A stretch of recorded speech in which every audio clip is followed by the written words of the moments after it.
Hey friends, welcome back to our study through the book of Nehemiah.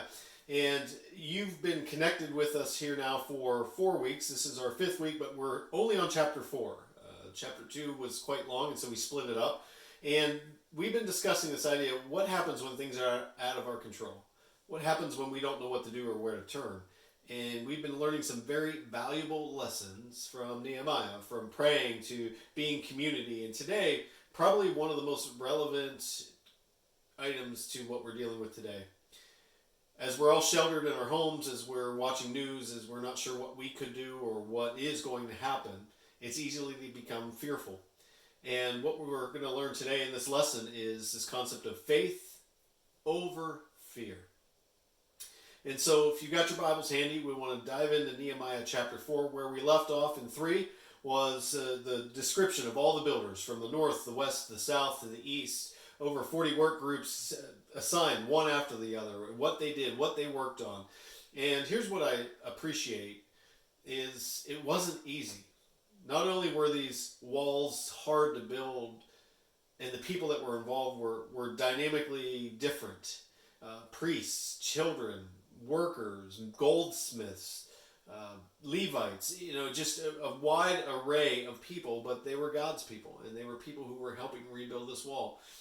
What we see in chapter 4 then is another view of this, and this is common in Hebrew literature. So you would have one perspective, and then right after that they'll give you another. For instance, in Genesis chapter 1, we read about the 7 days of creation and the creation of man, and then in chapter 2 we see that creation of man again in a little more detail. This is kind of what chapter 4 is. It's a different perspective on the efforts of building that wall. It wasn't just built and completed. There was some opposition, and there was some easy opportunity for Nehemiah as well as the Israelites to fear or choose faith. And let's take a look together. Nehemiah chapter 4 as we walk through this. It says, when Sanballat heard that they were rebuilding the wall, he became angry and was greatly incensed. So if you remember back in chapters 2, and we get into this idea that Sanballat, the Horonite, Tobiah, the Ammonite, they were officials in the area, they were kind of upset. Well, it's now escalating. And he became very incensed, very angry at this effort that was going on. Again, he was having attention taken away from him. And so here's what he does. He ridiculed the Jews. And in the presence of his associates and in the army of Samaria. So he's not by himself. He is making a statement. He's kind of like that male turkey that's trying to entice the female turkey. He's got his feathers all puffed out. That's kind of what Sanballat's doing right here. He's got his whole army and all of his associates around him, and he's upset at what the Jews are doing. And so he says this in verse 2. He says, "What are those feeble Jews doing? Will they restore their wall? Will they offer sacrifices? Will they finish in a day? Can they bring the stones back to life from the heaps of rubble, burned as they are?" Any time that we pursue God, there's going to be opposition. It's just inevitable. It's what we do with it. Do we let it grip us with fear? Or do we use faith? Look at what Sanballat was trying to do. He was trying to ridicule them multiple ways. What are these feeble Jews doing? They don't know any better. They have no skills. They have no capabilities. They're just weak individuals attacking their character. Will they restore their wall? Will they offer sacrifices? So again, he's digging into what the project is, and he's also digging in on their faith and their relationship in their God. Will they finish in a day? Like, are they expecting that this is just an easy project, they'll just get done with it? Do they really know the effort that's involved? And look at the next thing he says. Can they bring the stones back to life? He's ridiculing every ounce of the effort that they've got to do. Can they take these broken down walls? If you remember, we talked about these walls in the rubble, 40 foot high, as wide as maybe 8-10 feet. It's a lot of rubble. And so they're saying, look at, are you able to do anything with this? Look how run down they are. Look how broken they are. Look how burned they are. Do you guys know what you're doing? Just ridicule after ridicule after ridicule just weighs on us. And he's not alone. Look at verse 3. Tobiah the Ammonite, who was at his side, said, what they're rebuilding, even a fox climbing up on it would break down their wall of stones, ridiculing their construction. You know what? All that has to happen to tear this wall down again, simple fox just has to jump on it. Now put yourself in the position of the Israelites, these men and women and families that are working, and they hear this ridicule. It's so easy to say, you know what? I think they're right. I'm a priest. I'm a child. I'm a goldsmith. I'm not a bricklayer. I'm not a mason. I don't work with wood. I'm just a person. I'm ordinary. I have no special skills. You see, that's what happens when we try to respond to things that are out of our control, and we get an idea, and all of a sudden just doesn't go our right way. Maybe it's a friend or family member that shoots the idea down, and it becomes hard. And maybe it's not intended that way, but obviously there's some intent here from Sanballat and Tobiah. And what do we do when situations are out of our control? And I love what Nehemiah does, because he reminds us of what he already taught us back in verse 1. You go to God in prayer. Take a look at verse 4. It said, "Hear us, our God, for we are despised." Imagine you're the leader of this group, or any of us, as we're faced with these challenges. Where do we go to first? We go to God. Hear us, God. We're despised. And then look at what Nehemiah does. He says, "Turn their insults back on their own heads. Give them over as plunder in the land of captivity. Do not cover up their guilt or blot out their sins from your sight. For they have thrown insults in the face of the builders." What Nehemiah is doing, he's not taking personal revenge. He's not attacking them in any way. What he's saying is, God, we've got work to do. And can you handle this one for us? Can you handle these people that are oppressing us? These people that are opposite of our intent? More importantly, these people that are opposite of your intent, God. You see, it's your project, God. This is your desire. You've equipped us and you've called us to do this. And Lord, don't miss that for us. Can you take care of that? That's kind of what Nehemiah is praying. In verse 6, "So we rebuilt the wall till all of it reached half the height, for the people worked with all their heart." Nehemiah went back while this ridicule, while this issue was going on. They could have easily been gripped by fear, and he goes right back to faith, and he says, "All right, guys, let's get back to work." And everybody started rebuilding again, and they got the wall about 20 feet high. Verse 7, "But when Sanballat, Tobiah, the Arabs, the Ammonites, and the people of Ashdod heard that the repairs of Jerusalem's walls had gone ahead and that the gaps were being closed, they were very angry." Something important, the references here of Sanballat and Tobiah and the Arabs and the Ammonites and the people of Ashdod, that represented people that were to the north, to the east, to the south, and to the west. In other words, the ridicule was coming. The pressure was coming from all around Jerusalem. It wasn't just one area. It was completely surrounded by people that were trying to oppose them. There was no way out. There was no place for these Israelites to go. For these people were completely surrounded. And these people were angry. I don't know about you, but it's bad enough that they got to build this wall, but now there's this opposition, people trying to get them to stop, and they're doing everything they can. And so in verse 8, they all plotted together to come and fight against Jerusalem and stir up trouble against it.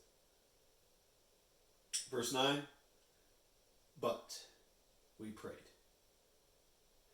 Think about that, friends. How many times have we seen Nehemiah turn to God in the middle of these situations? It's repetitive. It's a lifestyle. It's a behavior. It's something that you and I, in times of good and bad, we need to also be doing. And I just love the reminder here that Nehemiah has time and time and time again. And it's a chance for us to reflect. And here is opposition. Here is a community that's being completely surrounded, and it's easy for them to give up, especially all these workers. They've put in some time. It's about half built, and they could easily give up. And Nehemiah says, "No, we prayed." We pray to our God. Again, personal, relational. This is God. This is God's project. God is going to do this. God is going to guide us. We're not alone in this. But he's still not alone. We have to use wisdom. And Nehemiah shows that. He says, and we posted a guard day and night to meet the threat. So in other words, if this seriously is a threat, if this is going to happen, we're going to post somebody to make sure that we're on watch. We're not going to let it just trample over us. You see, maybe that's the difference between fear. Fear can completely consume us, or we can say, you know what, there are things that are going to happen, and so I want to be prepared for it. I'm not going to put myself in that position. I'm not going to compromise myself or my family or my friends. And think about that. Right now, we don't want to put ourselves in the position of somebody who's sick, or somebody who has a virus, or somebody who's been ill. We're going to do everything we can to protect ourselves. That's wisdom. But at the same time, that doesn't mean we can't stop functioning in life. We still have to be moving forward. We can't be gripped by the fear to even not be able to leave our own home. You see, that's not what we're talking about here, and that's not what Nehemiah is saying, is that when we are called by God to be used by God, we can't be gripped by the fears of this world. We have to realize that God is with us and pray to him and talk to him.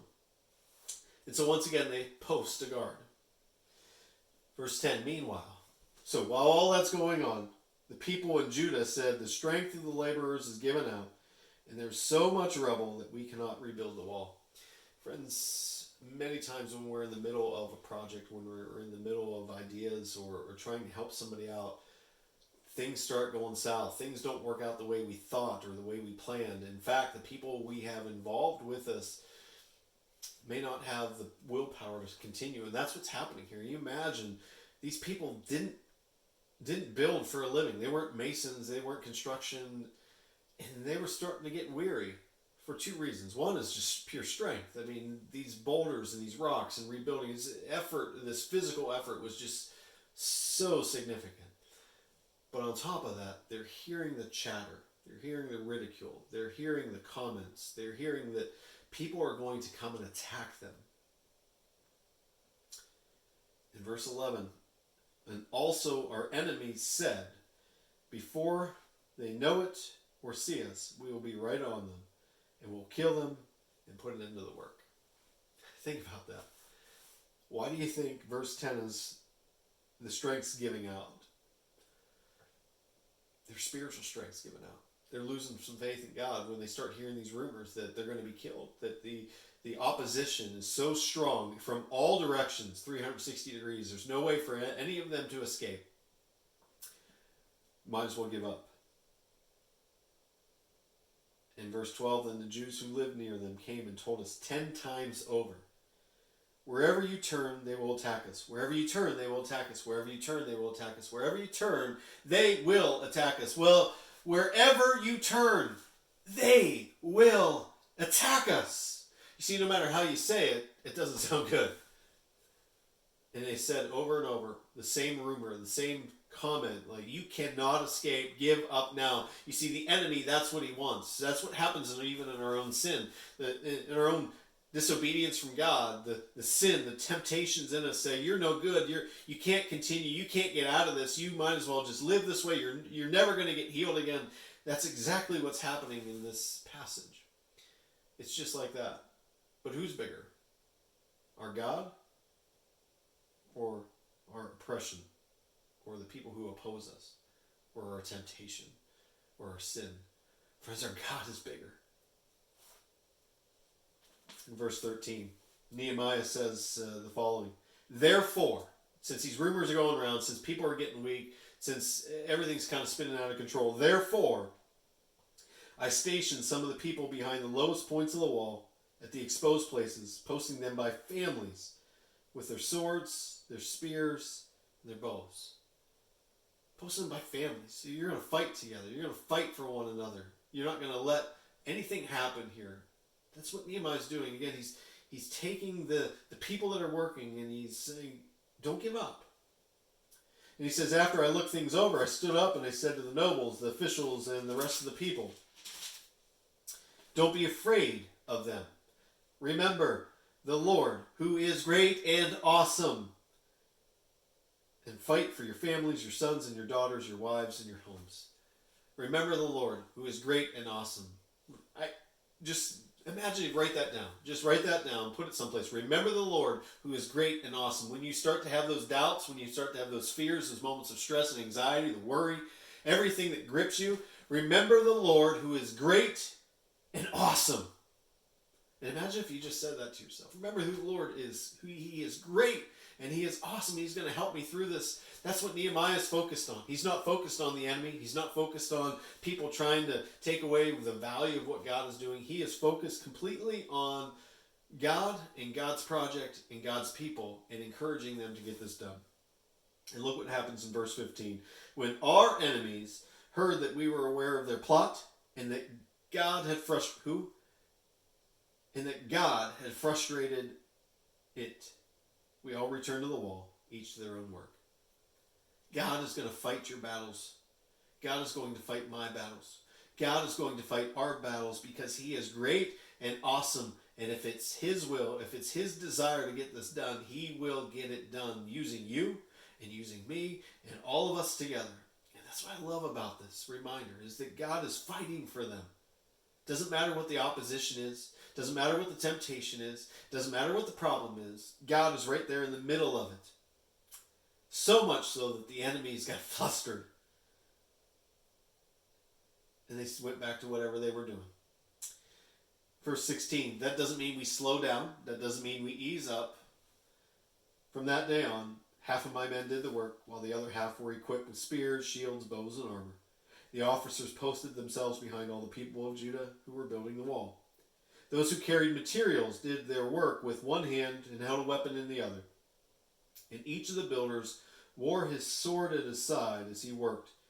But the man who sounded the trumpet stayed with me. We're going to talk a little bit more about him, the trumpeter, in a second. But think about that. No longer can they just work.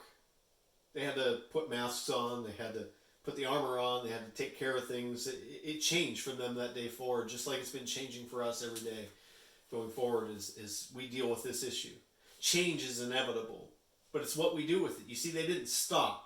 They continued to work and do everything they could. Sure, the work wasn't as productive, but that didn't mean they stopped. They continued to work as if they were working for the Lord. Why? Because He's great and awesome, and they were prepared to fight. They were prepared to defend. They were prepared to move forward, and that's what you and I need to do. We may not need to carry shields and weapons and bows and armor today, but what if we carried the Word of God with us today? What if we carried the Spirit of the living God who is already in us? What if we carried that every day and showed that and used that to accomplish whatever we need to get done for the day, to get past the fears and the anxieties and the stresses and the doubts? And then there was that man with the trumpet who was standing next to him. Why is that in here? We're going to learn about that as we read the next two verses. Verse 19, it says, Then I said to the nobles, the officials, and the rest of the people, the work is extensive and spread out, and we are widely separated from each other along the wall. Wherever you hear the sound of the trumpet, join us there, and our God will fight for us. In other words, Nehemiah was saying, hey, I can't send you a text message when we've got some issues or problems. I can't phone you. I can't communicate any other way, but I can blare a trumpet, and when you hear that trumpet, stop what you're doing where you're at and go to the sound. That was the signal. That's like the bat signal. You got to get to that point as soon as you hear it. In other words, Nehemiah was saying, I'm watching everything that's going on. We've got a group of people here, and if there is any issue at all, if anybody comes and tries to attack us from the north, east, west, south, whatever that is, we'll blow this trumpet and we'll join together and we'll fight together. We're not going to do this alone. You're not going to fight alone. We're going to battle this, but more importantly, God is going to fight for us right there. We never know as we continue on with Nehemiah if that horn was ever blown. I don't think it was. I think that God had His way with all these pieces, and it was God's will and God's direction. But friends, I like what's said here, and I don't want us to miss this. It said, the work is extensive and spread out, and we were widely separated from each other along the wall. That's you and that's me. Every day, we might gather together on a Sunday morning in the future. In the past, we might gather together online where we are the body of the church together, but during the week, we're going to all be spread out. We're going to be widely separated from each other. but we still need to remain in community with one another and with God. And if any of us run into trouble, if any of us are experiencing anything, we got to blow the horn. We got to call the friends in. We got to get everybody together to help us. Friends, this is not a battle we do on our own. We got to battle it with God, but we also have to battle it with one another. Whatever the battle is, whatever the situation is, whatever the temptation is, whatever the problem is, whatever the opposition is, we got to battle it together. And when we join together, our God will fight for us. I love that. Love that. Verse 21, so we continued the work with half the men holding spears from the first light of dawn till the stars came out. At that time, I also said to the people, have every man and his helper stay inside Jerusalem at night, so they can serve us as guards by night and as workers by day. Neither I, nor my brothers, nor my men, nor the guards with me took off their clothes. Each had his weapon, even when he went for water. They were always prepared. That's what he's saying there. They were always ready. There was no downtime. There was no doubt that they were protecting one another, caring for one another, and they were continuing to build and continuing to do the work. They weren't giving up. Friends, what a valuable lesson that is for us. Hopefully you see that all through here. There's moments where they could be full of fear, but in every turn they were full of faith and they were full of wisdom, saying that they're going to be able to get through this because great and awesome is the Lord. And God, our God, will fight for us. He's still going to do the same thing for you and me today. I assure you that the Word of God tells us that. And that's where our faith comes from. That's where our hope comes from. It's that trust in the one we cannot see, but knowing that He is completely in control in all of this, especially when things seem completely out of our control. He's in control. What a great reminder for us. Friends, hope you liked our time together today. Again, feel free to comment or like the video. Feel free to join us on Thursday nights on our Zoom chat session. We've also got the Facebook small group that is communicating often throughout the week and posting some notes and some additional details. Hope you're connecting there. And let's continue to read on. Let's continue to fight. And let's continue to realize that God is all part of this. And what are we supposed to do? We're supposed to have faith, not fear. See you soon.